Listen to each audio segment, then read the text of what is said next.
The cold of November had a strange way of settling into the bones, as if the month itself wanted to remind the living how close they stood to the darkness. On that particular night, the wind dragged fallen leaves across the empty road outside my window, whispering in a voice that almost sounded human.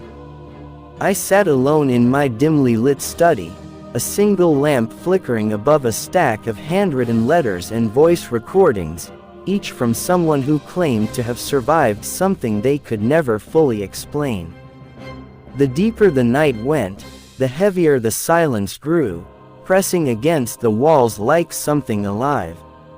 I didn't intend to collect horror stories. It started as a curiosity, a way to understand the strange events that always seemed to happen around the same time every year.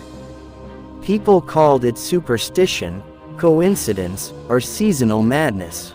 But after the 10th letter arrived, written with trembling hands and stained with something that looked too dark to be ink, I knew it wasn't coincidence.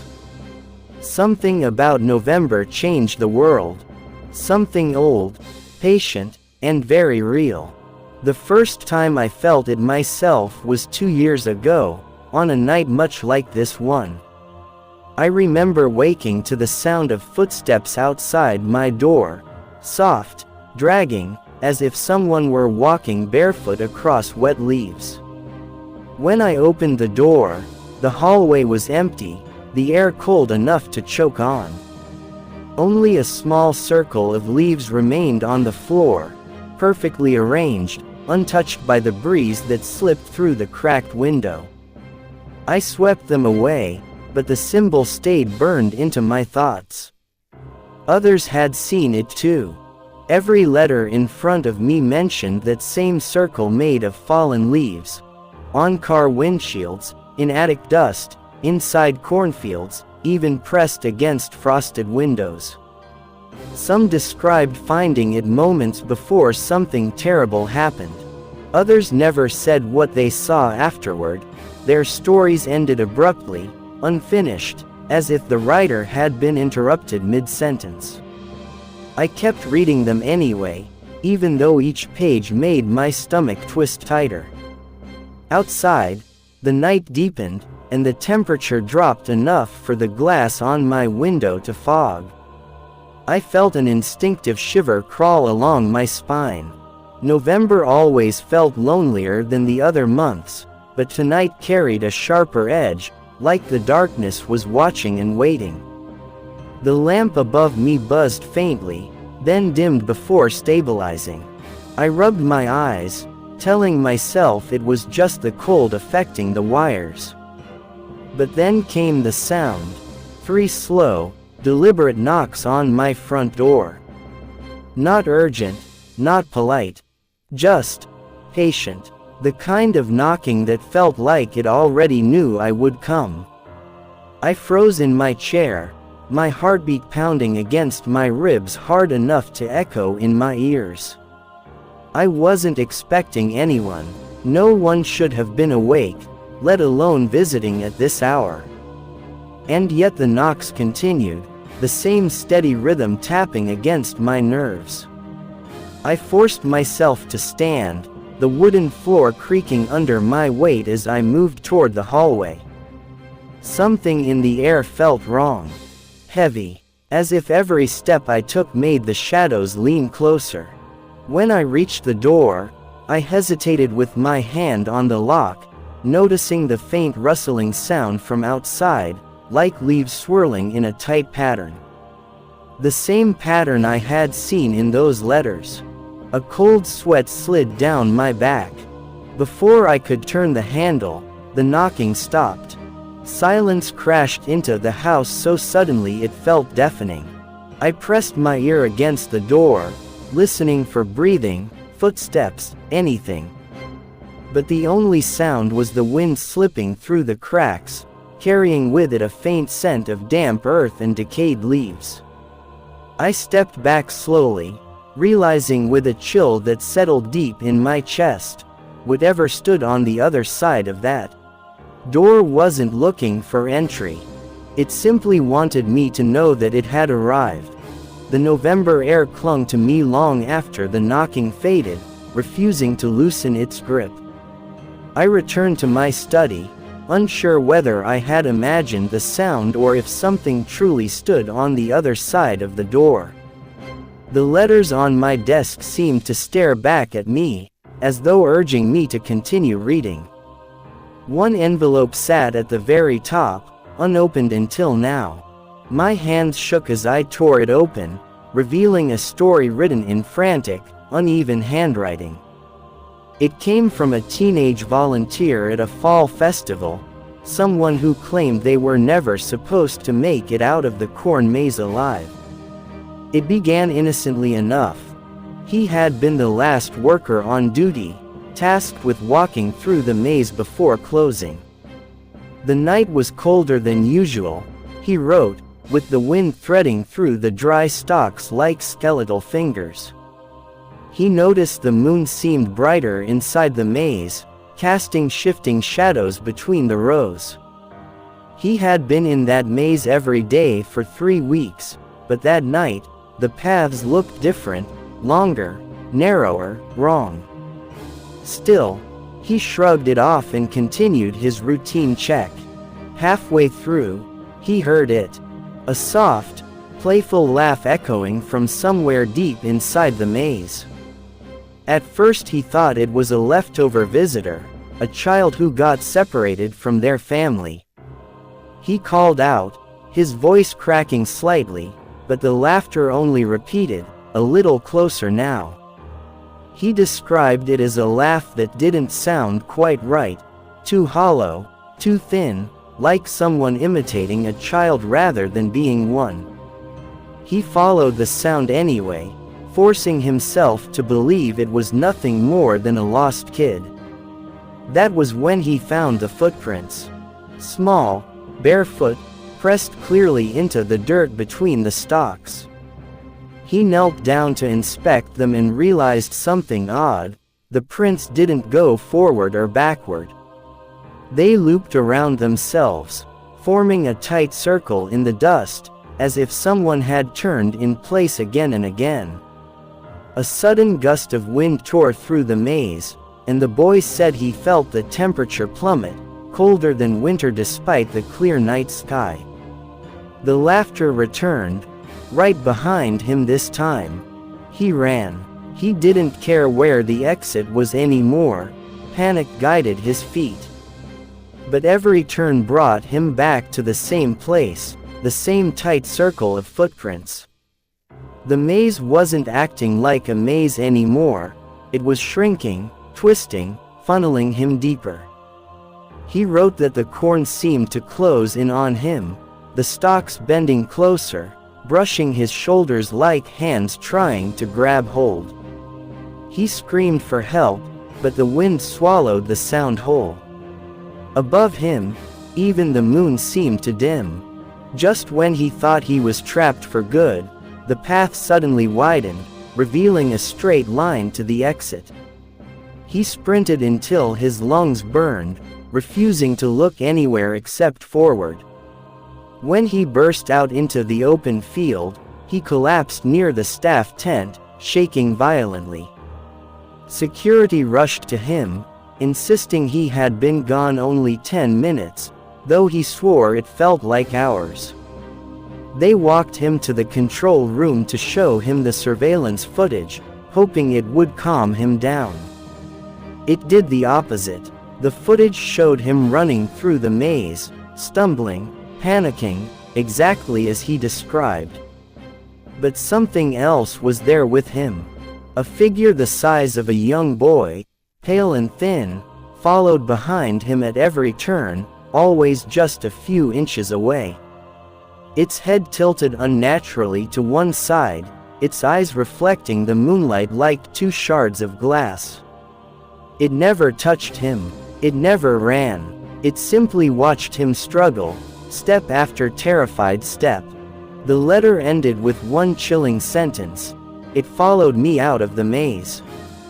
As I placed the paper down, I felt that same coldness settle into my study, creeping under the door and pulling at my feet. The leaves outside rustled in a slow, deliberate circle, as if tracing the symbol once more. And in the silence that followed, I could swear I heard it, the faint, distant sound of a child's laughter drifting through the November night. The laughter faded as quickly as it had come, leaving the room colder than before. I tried to shake the unease from my mind, but the boy's letter lingered, its final words pulsing like a heartbeat inside my skull. The pale figure had followed him out, its glassy eyes watching, waiting. I wondered how many others had escaped their November horrors only to be marked, trailed, or hunted afterward. My gaze drifted toward the window, the glass shivering as wind pressed against it. That was when I noticed a new letter buried beneath the others, sealed with a smudge of dirt and something darker. The sender was a truck driver.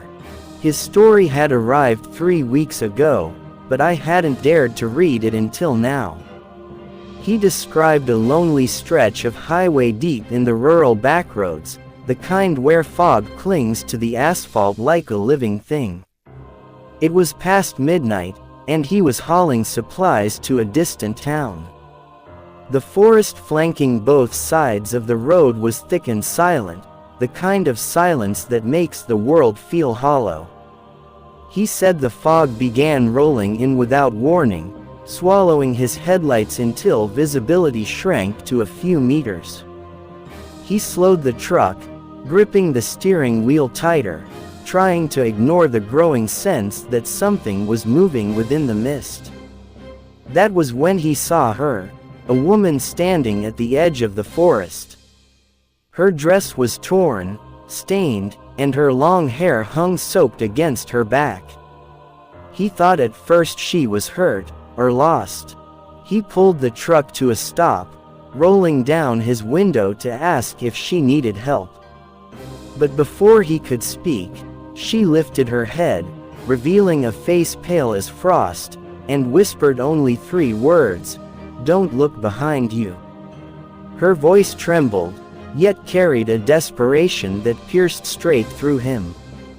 His body froze. He didn't know why. Instinct screamed that something was wrong, terribly wrong.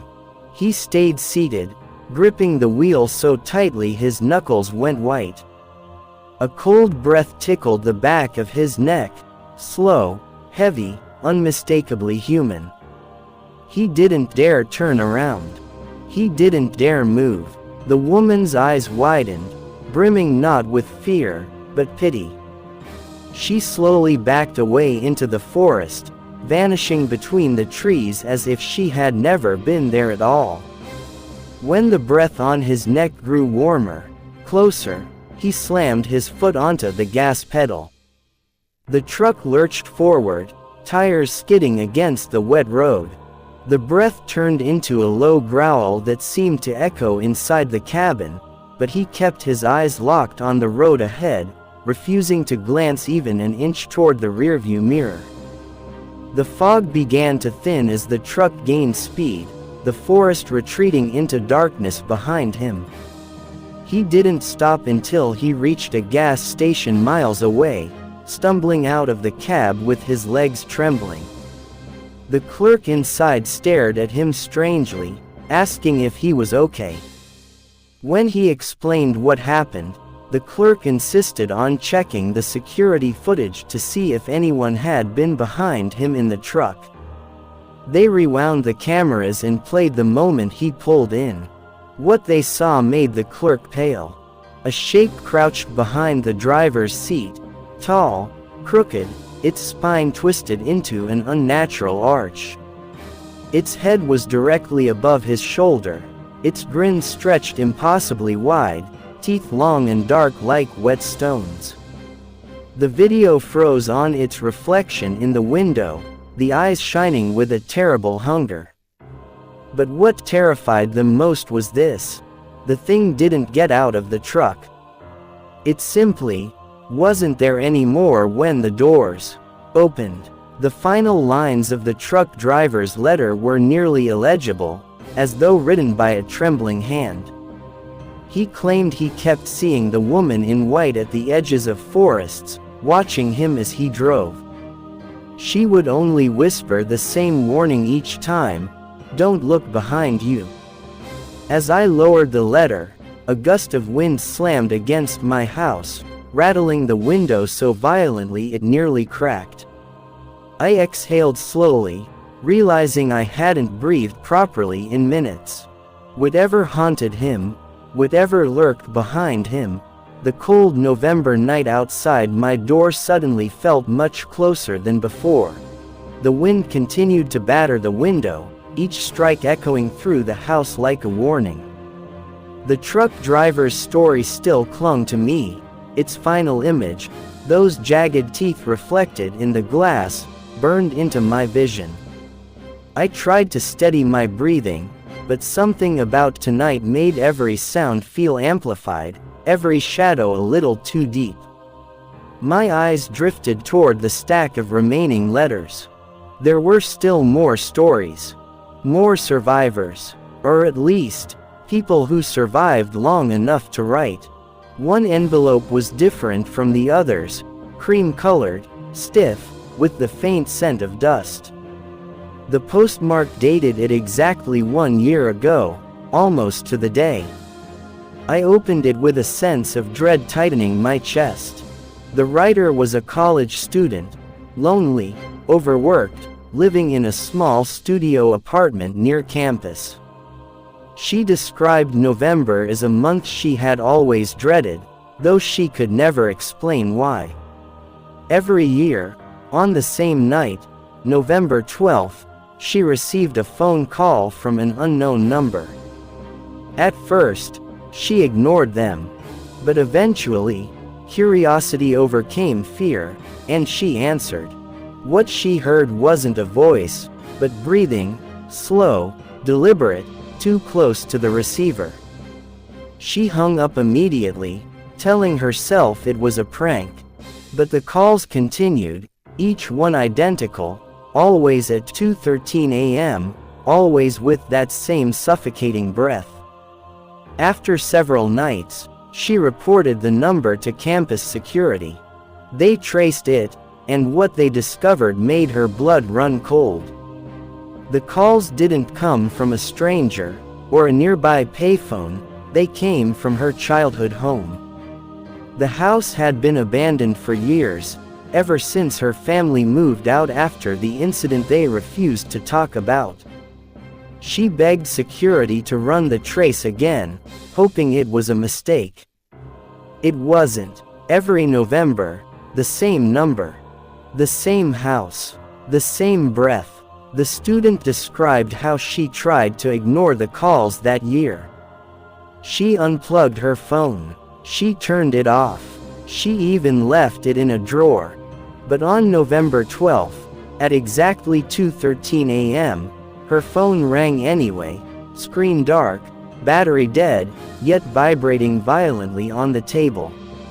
She wrote of how her hands shook as she picked it up, and how her heart nearly stopped when she realized the call wasn't coming from an unknown number this time. It was her own number displayed on the screen. Her own name. Against every instinct, she answered. At first, nothing, just that same heavy breathing. Then it shifted. The breath turned into a voice. And the voice wasn't a stranger's. It was hers. Not her present voice, but younger, fragile, trembling. I found you, the childlike version of herself whispered. The student felt her knees buckle as memories she had buried deep flooded back, memories of the night she was found alone in the house, muttering to someone who wasn't there. She tried to hang up, but the call wouldn't disconnect. Her younger voice continued, growing distorted, as though stretching through a long, dark tunnel. You left me, it said. But I didn't leave. The lights in her apartment flickered violently, plunging the room into bursts of darkness. She threw the phone across the floor, But it kept speaking, her own breathless sobs echoing through the speaker even after it shattered against the wall. Campus security later found her outside the building, barefoot, staring at her reflection in a car window. When they approached, she whispered something they could barely hear. "She keeps calling from inside the house, and sometimes from behind me." Her letter ended abruptly after that line, with no signature, no date. Just silence. As I set the paper down, my phone vibrated on the desk, jolting me with a pulse of fear. The screen lit up, casting a pale glow across the room. An unknown number. The same slow, deliberate rhythm of vibration. I swallowed hard as the timestamp flickered onto the screen. 2:13 a.m. The wind outside howled, and somewhere deep within the house, a faint echo of breathing seemed to join the darkness. The vibration of the phone seemed to pulse through the entire room, each buzz rattling the objects on my desk as if the call itself carried weight. I stared at the screen, unable to look away. The number was unfamiliar, but the time, 2:13 a.m., stabbed through me like a blade of ice. I considered letting it ring.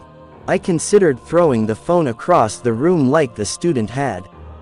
But some force deeper than fear compelled me to lift it with a trembling hand. For a moment, the screen flickered, and I thought I saw my own name appear, just like in her letter. Then the call connected on its own. At first, there was only silence. A thick, suffocating silence, the kind that made the air feel too heavy to breathe. Then came a faint crackling noise, like static mixed with distant wind. A low whisper bled through, so soft I had to press the phone against my ear. The voice didn't sound like mine. It didn't sound like anyone I knew. It was hollow, distant, as if coming from beneath the earth. "You shouldn't read their stories," it murmured. "You're letting them in." My heart slammed against my chest. The voice grew closer, sharper. "One by one, they are finding you." The call ended abruptly, leaving a ringing silence in its wake. I lowered the phone slowly, my hand cold and numb. Outside, the wind roared as if something enormous was moving through the trees. The lamp above my desk flickered, threatening to plunge the room into darkness. I tried to steady myself, but the walls felt like they were closing in. The letters seemed to inch closer, as if leaning toward me. And then I noticed it. One envelope I hadn't touched tonight was now lying open on the floor, even though I was certain I had never opened it. I knelt down with hesitation, picking up the letter. It had no return address, no stamp, nothing indicating where it came from. The handwriting inside was frantic, slanted, as if written in a rush. It told the story of a man who worked night shifts as a groundskeeper for an old estate on the outskirts of town. He claimed he had seen figures wandering the woods every November, silent silhouettes with bodies shaped like people but movements too jagged, too unnatural.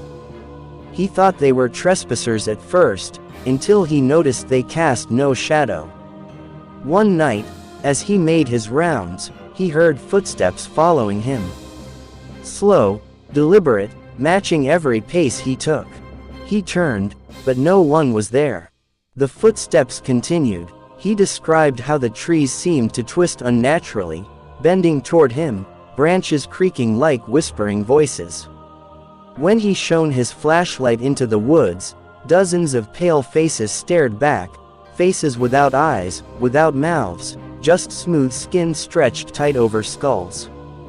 They retreated only when the beam touched them, melting into the dark like smoke. He ran to the caretaker's shed and locked himself inside, but the footsteps followed him, circling the small building again and again. The walls trembled, dirt sifted down from the ceiling as if something was crawling across the roof. He held his breath, clutching the flashlight like a weapon, and wrote his final line with shaking hands: "They only come for those who listen, for those who pay attention, for those who open the door." I swallowed hard, my throat dry. As I lowered the paper, the floorboards beneath me groaned, long, slow, drawn-out creaks, as if someone were walking across the hallway just outside my study. The air thickened, the lights dimmed, and then came the sound I had been dreading since the truck driver's story, the quiet, deliberate breath right behind me. I didn't turn. I didn't move. I only closed my eyes as every instinct in my body screamed the same warning. "Don't look behind you." The breath behind me grew steadier, almost curious, as though the thing looming there was waiting to see whether I would break, or whether I would obey the whispered warnings that had threaded through every story so far. My pulse hammered in my ears, drowning out the wind pressing against the house. For several agonizing seconds, I didn't breathe. Then, as slowly as a shadow rising, the breath faded. The floorboards relaxed. The weight of whatever was standing behind me dissolved into the cold air. I opened my eyes only when I was sure I was alone. But the house felt different now, emptier in a way that made my skin crawl, as if something had slipped into the walls, into the dark spaces beneath the floor. Seeking a place to hide. Or wait. My gaze fell to the last unopened letter on my desk. A part of me wanted to stop, to burn it, to leave the house, to run until the cold November air tore the breath from my lungs. But something deeper, heavier, compelled me forward. The others had written their stories for a reason. To warn, to confess, or to pass something on. With numb fingers, I opened the final envelope. The paper inside was brittle, yellow at the edges, written in ink that had bled from moisture. The story belonged to a hiker who had gone missing for 3 nights before stumbling out of the woods, delirious and frostbitten. He wrote about following a trail during an early November trek, the forest unusually silent, the air sharp enough to sting. As night fell, he realized the trail markings had changed. Trees he swore he had passed earlier stood ahead again, forming a loop that drew tighter with each hour. He set up camp, convinced exhaustion was playing tricks on him. But at dawn, the trees around his tent didn't look familiar. The trail was gone. Every direction led deeper into a wilderness he didn't recognize. And then he saw them, strips of fabric tied to branches, fluttering in the cold breeze. Not trail markers. Pieces of clothing. Torn. Dirty. Human. The hiker followed the cloth strips until he reached a clearing. There, in the middle of a circle of dead leaves, stood a cairn of stacked stones, tall, smooth, unsettlingly deliberate. More disturbing still were the carvings etched into each stone, spirals, crude faces, twisted figures. He felt drawn to it, a pull he couldn't explain. As he approached, he noticed footprints around the cairn. Dozens of them, barefoot, deeply sunken, leading outward in all directions, except for one set. Those prints led directly toward him. He ran, pushing through branches that clawed at his skin, stumbling over roots that rose like hands trying to drag him down. But the forest seemed alive, closing, twisting, collapsing paths behind him. He heard footsteps following, never rushing, always matching the rhythm of his panic. When he finally collapsed near a small brook, he saw a shape emerge between the trees. Not quite human, not quite animal. A tall, gaunt figure wrapped in strips of clothing, pieces that looked like they had belonged to hikers before him. Its head tilted slowly, as if studying him. He crawled backward, slipping on wet leaves, until he felt cold water soak his hands. The figure stopped at the edge of the brook, as though the flow of water formed some invisible barrier. It lifted one long, skeletal arm and pointed toward him. Not threatening, almost beckoning. He closed his eyes, certain he was about to die. But when he opened them again, he was lying near the entrance of the trail, 3 days gone, frostbitten and half-conscious, the thing nowhere in sight. He never returned to the woods, but he wrote that ever since, he had found stones stacked outside his home each November. Always 7 stones, always carved. The letter ended with a shaky scrawl. The cairn wasn't a warning. It was a door, and I think I opened it. A faint thud echoed through my house, shaking the desk. Another thud followed, then another, slow, deliberate, growing closer, like footsteps approaching from somewhere deep beneath the floorboards. My breath caught as I felt the vibration travel up the legs of my chair. The final story wasn't just a memory. Something had answered it. Something had stepped through. The thudding beneath the floorboards grew into a steady rhythm, as though something was pacing directly under my feet. Each impact vibrated through the wood, rattling the legs of my chair and sending faint ripples through the surface of my coffee. I stood slowly, trying not to make a sound. The air had shifted. The warmth had drained from the room entirely, replaced by a cold so sharp it felt like invisible claws dragging down my spine. As I backed away, a low creak split the silence. The boards near the far wall sagged inward, a hollow groan echoing from the foundation. Something was pushing upward. The house moaned under the pressure. Dust sifted from the ceiling like falling ash. I stared in horror as a thin crack spread across the floorboards, widening bit by bit. The thuds turned into scraping sounds, long, dragging motions, like fingertips pulling across old wood. My heart pounded as I remembered the hiker's final line, the cairn wasn't a warning. It was a door, and I had opened every story. I had read every word. I had listened. Whatever the others had escaped, I had invited it in. The scraping stopped. The silence that followed was worse than the noise. It was the silence of something waiting, thinking, deciding. Then, with a sudden sharp snap, one floorboard broke inward. A sliver of darkness spilled upward, impossibly deeper than the space beneath the house should allow. A cold draft rushed out, air that carried the smell of wet leaves, old soil, and something metallic. Something alive. I stumbled back, but not fast enough.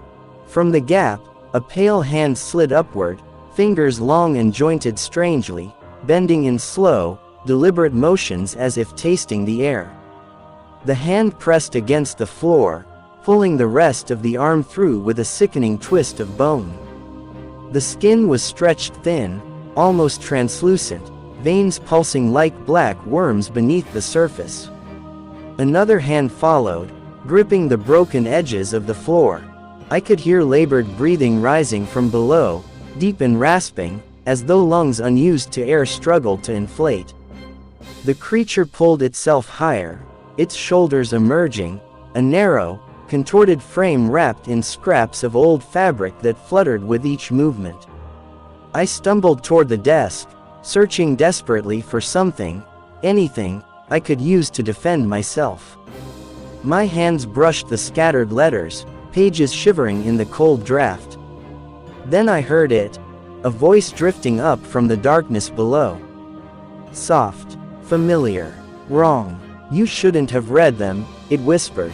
Stories are doors, and you opened them all. My grip tightened on the edge of the desk as my vision blurred with terror. The creature's head emerged at last, tilting unnaturally as its face came into view. There were no eyes, only smooth, pale skin where they should have been. No mouth, no features, yet somehow, the voice continued echoing inside my skull. The floor groaned again as it pulled itself fully into the room, rising to its full height, too tall, its limbs bending in ways no human body should. The air felt thinner, as if the creature's presence drained something essential from the space around it. I could barely breathe. My body trembled as the featureless head turned toward me, sensing my presence not by sight, but by something deeper, something primal. Its voice slid through my mind with a cold, invasive clarity. One story left. My legs finally obeyed me, and I turned to run. Toward the hallway, toward the front door, toward anything that offered the illusion of escape. But before I reached the doorway, a sharp crack echoed behind me. The lights flickered once, twice, then died completely. I froze in the darkness as the creature's footsteps began to follow, slow and steady. Each step splintered the floor. Each step brought it closer. And in the black silence that consumed the house, I felt it lean toward me, felt the cold brush of its breath against the back of my neck. The final story was mine. The truth settled over Mara like a slow falling frost, each second tightening around her thoughts until breathing felt like pushing through ice. She kept walking because stopping meant accepting that she had stepped into a story no one ever survived. The corridor seemed longer now, every flicker of the dying light stretching into a pulse, as though the building itself had begun to breathe. Shadows leaned toward her, not shifting with her movement but stretching independently, reacting like living things curious about a new intruder. Her footsteps echoed back at her with a half-second delay, wrong enough to make her skin crawl. Behind her, a faint pattering followed, light and irregular, like bare feet trying to mimic her rhythm but failing. She refused to turn around. Every instinct screamed that looking back would give whatever it was permission to be seen, permission to come closer. Instead, she focused on the emergency exit sign glowing dimly in the distance. She imagined it as a doorway out of a nightmare, but the more she walked, the more it seemed to drift further away, sliding deeper down the hall like it was attached to a horizon she could never reach. A cold current brushed her shoulder as though someone had leaned close enough to smell her fear. Her jaw locked. The air around her thickened, carrying the scent of damp concrete and something older, like earth that had been undisturbed for centuries. A slow, whispering exhale sighed against her ear. She clenched her hands to stop them from shaking. The building was not just haunted, it was awake. It remembered her voice, her breath, her presence, and it did not want her to leave. A distant metallic clatter snapped through the silence, crashing down the hallway like a dropped pipe. Mara jumped, whipping her head toward the sound before she could stop herself.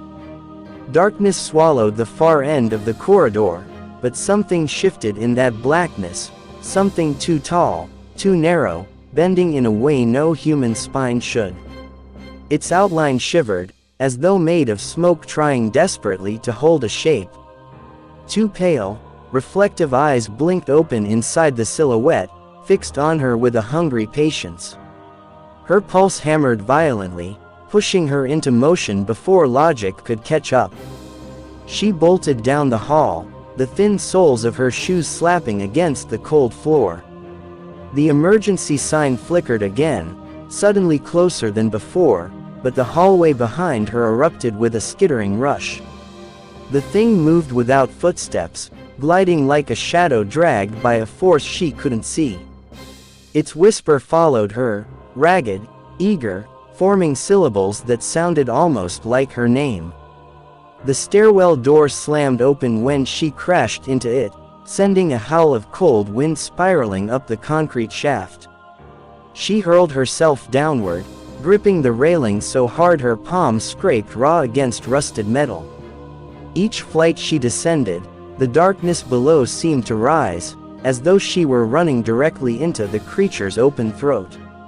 Above her, something clicked softly, bones, joints, as if the entity had perched itself at the mouth of the stairwell and was contemplating the best way to chase her. Halfway down, the lights shut off in a single collective snap. Total blackness swallowed her. She froze, chest heaving, listening to the vibrating silence. Then she heard it, the slow drag of fingers against the concrete wall, spiraling downward step by step, tracing a path toward her. It wasn't rushing. It didn't need to. It moved with the certainty of something that had hunted within these walls long before the building had been abandoned. Mara squeezed her eyes shut, pointless, but instinctual, and forced her legs to move again. She didn't know if she was running toward an exit or deeper into the maze, but she knew with cold, perfect clarity that she was no longer trying to escape the building. She was trying to escape the history she had awakened, the story that had waited years for someone foolish enough to give it a witness.